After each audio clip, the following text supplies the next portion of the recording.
Hello and welcome to Maxable, your #1 resource for ADU information.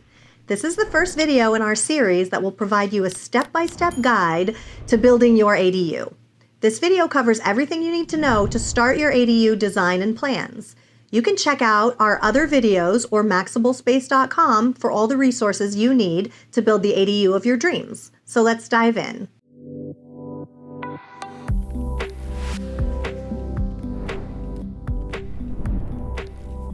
Once you're ready to start your ADU, the very first step is hiring an architect to develop a set of plans.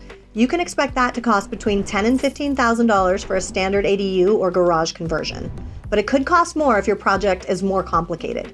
For example, a 2-story ADU plan or if you have a slope in your backyard. An ADU plan set will have to be submitted to your city's building department to get a building permit. And it includes more than just the floor plan. It also includes pages that detail the foundation, the structural engineering, the view of the ADU from all sides, and a bunch of other pages that provide details like energy efficiency, windows, doors, and other specific items. Once your plans are complete, your architect will submit these plans to the building department to go through a process called plan check.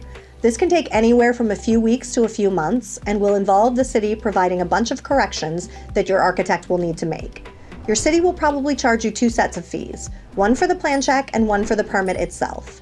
Every city is different, so ask your architect how much you can expect to spend on this. All right, let me jump in by showing you a specific plan. As you can see here, this property is on a corner lot where the house fronts on Burnett Street and there's an existing garage that faces the adjacent street, San Jose Avenue.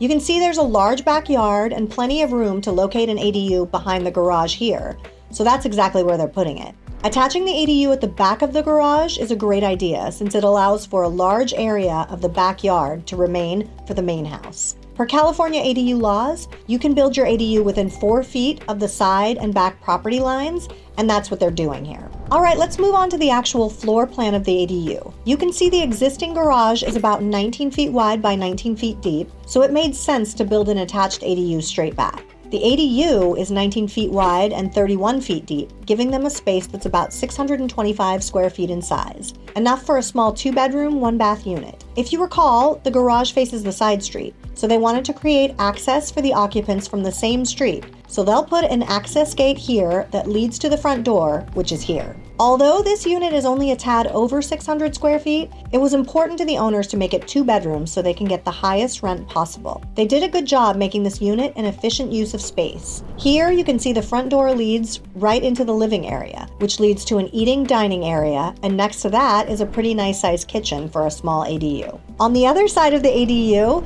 they split the 19 feet width into 2 bedrooms. Both of them are on the small side, only about 9.5 feet wide by 11 feet in length, but they both have full wall closets here, which creates a nice amount of storage for the occupants. And then right off the hallway here is a nice full bathroom with a shower and tub and a laundry room that will fit a stackable washer and dryer. Because a lot of people want to extend their garage into an ADU, this specific floor plan is really helpful to see. At 19 feet wide, it's about the same width as an average garage, which is usually about 18 to 20 feet wide. Now let me give you a few tips when you're starting your ADU plans. One thing they did here was to put all the plumbing on one side of the ADU. Notice the kitchen, bathroom, and laundry are all right next to each other, which keeps the cost down for running all the plumbing lines. Now about storage. ADUs are small, and one thing that's easy to forget is storage. In this case, they included nice long closets in the bedroom. Also, with small spaces, bringing in plenty of natural light is important to make them feel bigger. So use plenty of windows like they did here in the living and dining areas.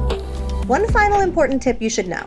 I'm sure your architect will design a great set of plans for you, but they aren't always experts at knowing the costs of building an ADU. So once you have a draft set of plans, make sure to show them to a contractor and ask them to give you a rough idea of the price and any ways to value engineer the plans. This way, you'll know upfront if the cost of your ADU will line up with your budget.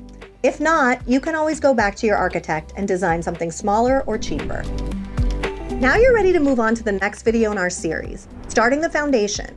Please check out MaxableSpace.com for all the tools, tips, and design ideas to get you started on your ADU journey. If you're ready to take the next step, please click on the link below and Maxable can connect you with architects, contractors, and lenders that can turn your ADU goals into reality. Thanks for watching, and please like and subscribe.